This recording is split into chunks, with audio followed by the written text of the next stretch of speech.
दोस्तों नमस्कार, आदाब, सत श्री अकाल। न्यूज़ क्लिक के कार्यक्रम हफ्ते की बात के साथ मैं उर्मिलेश।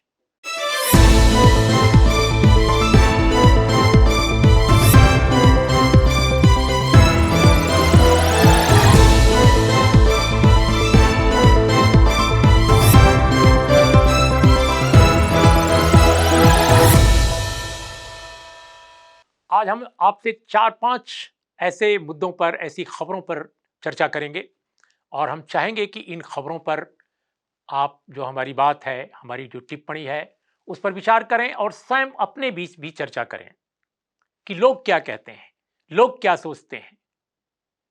हमारी पहली खबर जो आपने अखबारों में, टेलीविजन चैनलों पर भी देखी होगी अपने तरीके से, लेकिन हम आज उन खबरों पर, एक-एक खबर पर हम उनकी व्याख्या करेंगे कि आखिर खबर क्या है और खबर को किस रूप में रखा गया, किस रूप में पेश किया गया, असल कहानी क्या है खबर के पीछे। तो हिंदुत्व बनाम हिंदू या हिंदू बनाम हिंदुत्व, ये जो पहली खबर आज हमारी है, ये सलमान खुर्शीद साहब हैं, कांग्रेस के बड़े नेता, विदेश मंत्री भी रहे, कई अन्य मंत्रालयों के भी वो मंत्री रह चुके हैं। इसके अलावा उत्तर प्रदेश में वो लोकसभा का चुनाव लड़ते रहे हैं, उत्तर प्रदेश कांग्रेस कमेटी के अध्यक्ष भी रहे हैं, लेकिन बहुत अच्छे वकील भी हैं। और कई लोग ये कहते हैं कि जितने अच्छे वो नेता हैं, उससे ज्यादा बेहतर वो अधिवक्ता हैं। कई बार ऐसा होता है कि सही समय पर कोई गलत बात निकल जाती है और कई बार ऐसा होता है कि न चाहते हुए भी अनजाने में कोई बहुत अच्छी बात निकल आती है। कांग्रेस के कई नेता अच्छी बातें कहते हैं, महत्वपूर्ण बातें कहते हैं, लेकिन टाइम और स्पेस, जगह और वक्त, कॉन्टेक्स्ट यानी संदर्भ, कई बार उलट पुलट जाता है। चीजें इतनी गड्ढमड हो जाती हैं कि पार्टी को, समाज को, लोगों को फायदा पहुंचाने के बजाय घाटा पहुंचाती हैं। अब दो तरह की ओपिनियन उभर कर सामने आ रही है। सलमान खुर्शीद की किताब, इसका नाम है सनराइज ओवर अयोध्या, जो हाल में रिलीज हुई है किताब। देखिए, किताब लिखने पर, किताब में व्यक्त विचारों का किसी को भी अधिकार यह कहने का नहीं है कि साहब आपने ऐसा विचार क्यों व्यक्त किया। इसलिए मैं सलमान खुर्शीद की इस किताब के लिखने के, उनके अधिकार और विचारों को व्यक्त करने की उनकी जो पूरी की पूरी जो उनकी अथॉरिटी है, उसको मैं बिल्कुल चैलेंज नहीं कर सकता और न किसी को करना चाहिए। वो बिल्कुल जायज हैं अपनी बात कहने के लिए। लेकिन हमारा सवाल यह है, जो इस खबर पर मैं समझता हूं कि अलग अलग ढंग की टिप्पणियां की जा रही हैं, मेरा यह मानना है कि पार्टी के स्तर पर, ऑर्गेनाइजेशन के स्तर पर इस पूरी डिबेट को जिस तरह आउट ऑफ प्रोपोर्शन लाया गया है, वो शायद पार्टी के लिए, समाज के लिए और पॉलिटी के लिए, हमारी राजनीति के लिए भी कोई बहुत फायदेमंद नहीं है।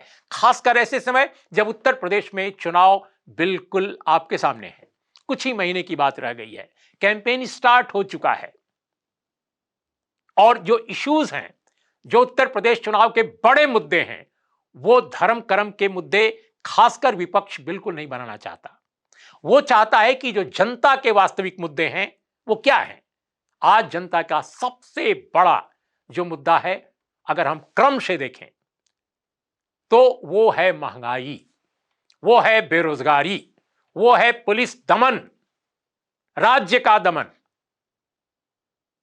ये तीन इतने बड़े मुद्दे हैं और चौथा उत्तर प्रदेश में किसान आंदोलनकारियों के साथ जिस तरह का सलूक लखीमपुर खीरी में हुआ और पूरे प्रदेश में, खासकर पश्चिम उत्तर प्रदेश में जिस तरह से चीजों को सरकार जिस तरह से एड्रेस कर रही है और किसानों पर जिस तरह से दमन ढा रही है, वह भी एक अहम मसला है। और चूंकि उत्तर प्रदेश का ही ये केवल मसला नहीं है, पूरे देश का बड़ा मसला है, इसलिए मैं समझता हूं कि फार्मर इशू भी बहुत बड़ा मुद्दा बनकर उभरा है और जो इस चुनाव में बीजेपी के लिए एक चैलेंज बना हुआ है, एक चुनौती बना हुआ है। तो इन चार बड़े मुद्दों के अलावा अगर आप हिंदुत्व बनाम हिंदू की पूरी एकेडमिक बहस को या एक इंटेलेक्चुअल डिबेट को पॉलिटिकल डिबेट में कन्वर्ट करते हैं और इलेक्शन के जस्ट पहले इसको चुनाव में उतारते हैं, तो मैं समझता हूं कि भारतीय जनता पार्टी का काम आप आसान करते हैं। भारतीय जनता पार्टी जो बहुत परेशानी में है, जनता के वास्तविक सवालों से घिरी हुई है, जिन लोगों ने अयोध्या के नाम पर कभी अतीत में इस पार्टी को मतदान किया भी होगा, आज वो महंगाई बेरोजगारी से इस कदर बेहाल हैं कि उनको अचरज होता है कि ये धर्म कर्म के नाम पर तो इतनी बातें की इस पार्टी ने, लेकिन उनके साथ कितना अधर्म कर रही है। इस महामारी में जिस तरह का ट्रीटमेंट रहा, जिस तरह से महामारी को एड्रेस किया सरकार ने, खासकर उत्तर प्रदेश में, हम उन तस्वीरों की अगर चर्चा करें तो पूरी दुनिया में ख्यात हो गई, कुख्यात हो गई वो तस्वीरें कि उत्तर प्रदेश में लोगों का क्या हाल था, जीवित लोगों का और जो लोग मर गए थे उनका भी। लेकिन अगर इन सारी चीजों को आप दरकिनार कर और हिंदुत्व बनाम हिंदू की डिबेट केवल चलाते हैं, तो माफ कीजिएगा, यह डिबेट अगर आपने 20 साल से चलाई होती तो आज भारतीय जनता पार्टी के सामने बहुत बड़ी समस्या होती, वो शायद इतनी बड़ी पार्टी ना बनी होती। लेकिन जब चलाना था तब आपने नहीं चलाई। मैं कांग्रेस पार्टी को कह रहा हूं, तब तो आपके प्रधानमंत्री मस्जिद डिमोलिशन का रास्ता साफ कर रहे थे। मैं पीवी नरसिंह राव साहब की बात कर रहा हूं। उस समय पूरे देश में जो केंद्र में सरकार थी, पूरे देश को चलाने वाली, उसका क्या अप्रोच था?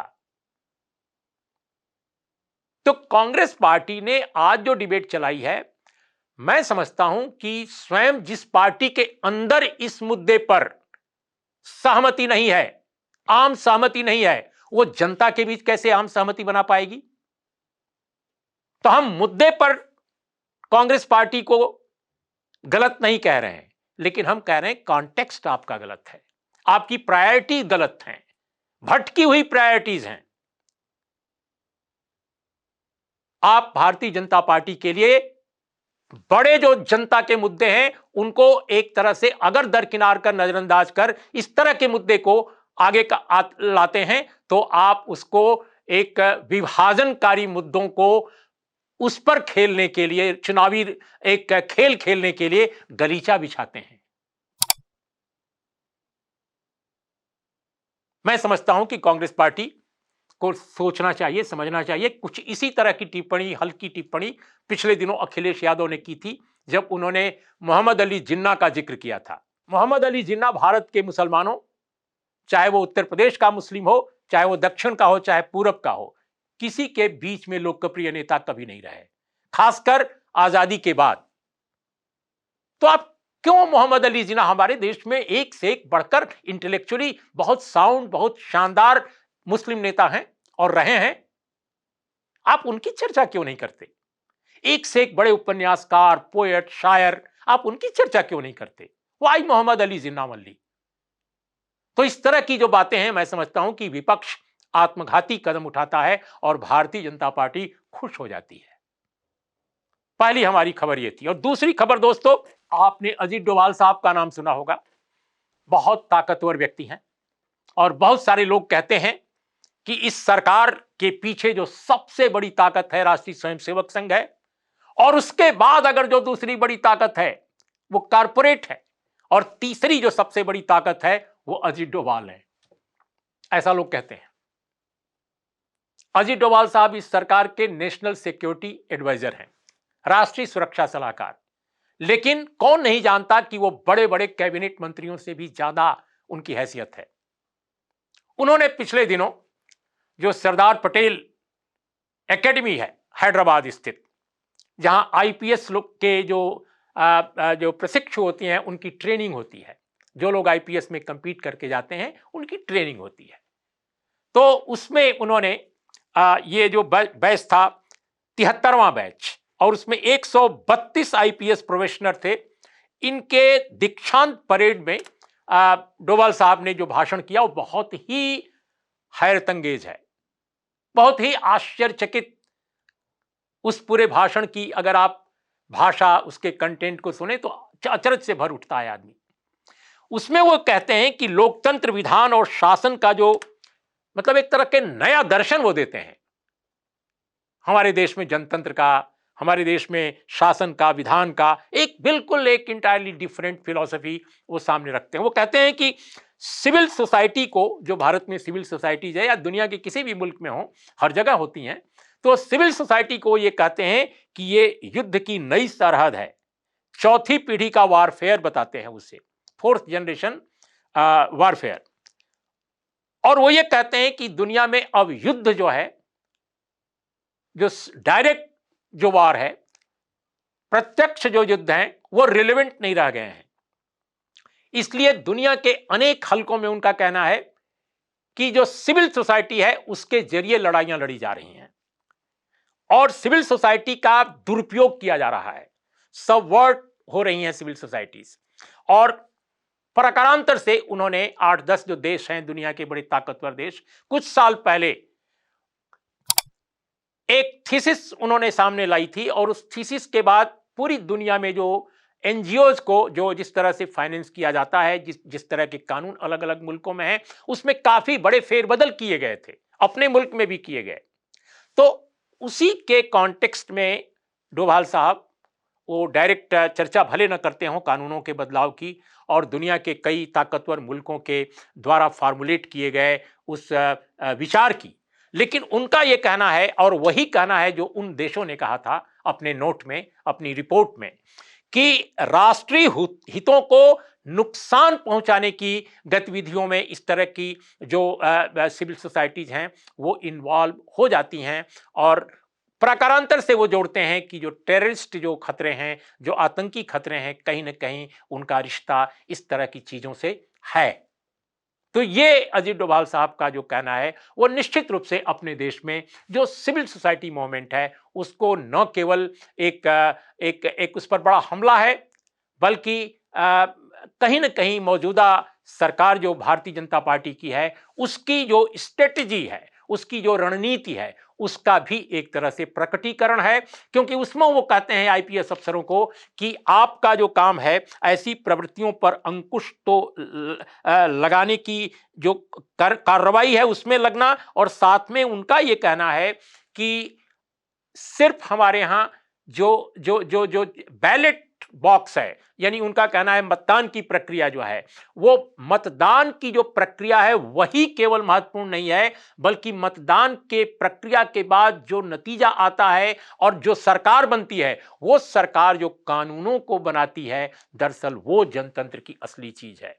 तो इस तरह की नई बहुत सारी बातें अजीत डोभाल साहब ने कही हैं और मैं समझता हूं कि उन्होंने सरकार की तरफ से प्रशासन को, यानी भावी प्रशासकों को एक तरह से मंत्र दिया है। अब इस पर देखना यह है कि हमारे देश के जो सियासतदान हैं, खासकर जो विपक्ष है और खासकर जो सिविल सोसाइटी के लोग हैं, वो कैसे रिएक्ट करते हैं। लेकिन ये महत्वपूर्ण घटना है जिस पर कम लोगों का ध्यान गया और अंग्रेजी के कुछ एक अखबारों ने इसको बहुत प्रमुखता से छापा है, लेकिन हिंदी के अखबारों में ये उतनी प्रमुखता नहीं पा सकी है खबर।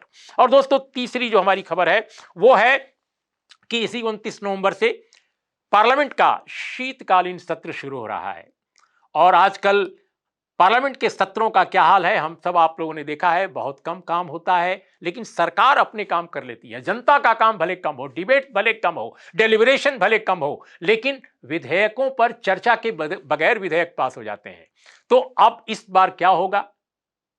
इस बार एक बड़ी बात जो होने जा रही है, जो समाज की तरफ से, जनता की तरफ से, जनता के एक सेक्शन की तरफ से, किसान आंदोलनकारी पहले दिन से ही वो प्रोटेस्ट मार्च करेंगे और लगातार उनका प्रोटेस्ट जारी रहेगा। कैसे जारी रहेगा इसके बारे में उन्होंने बहुत सारी बातें बताई हैं, मैं उनको रिपीट नहीं करूंगा। लेकिन इस बीच में एक बड़ी दिलचस्प घटना पार्लियामेंट से निकल के आई है और वो ये है कि राज्यसभा में जो सेक्रेटरी जनरल का पद है, सेक्रेटरी जनरल महासचिव का जो पद है, जिस पर आमतौर पे विशेषज्ञ जो होते हैं, खासकर कानूनविद जो होते हैं, उनको बिठाया जाता है, लेकिन अचानक अभी पता चला कि पीपी के रामाचार्लू की जगह, जो कि 2 महीना पहले अभी अपॉइंट हुए हैं और उससे वो राज्यसभा से ही आते हैं, तो पीपी के रामचार्लू साहब की जगह से पीसी मोदी साहब को, जो एक्स आईआरएस हैं यानी भारतीय राजस्व सेवा के अधिकारी हैं, उनको सेक्रेटरी जनरल बना दिया गया है।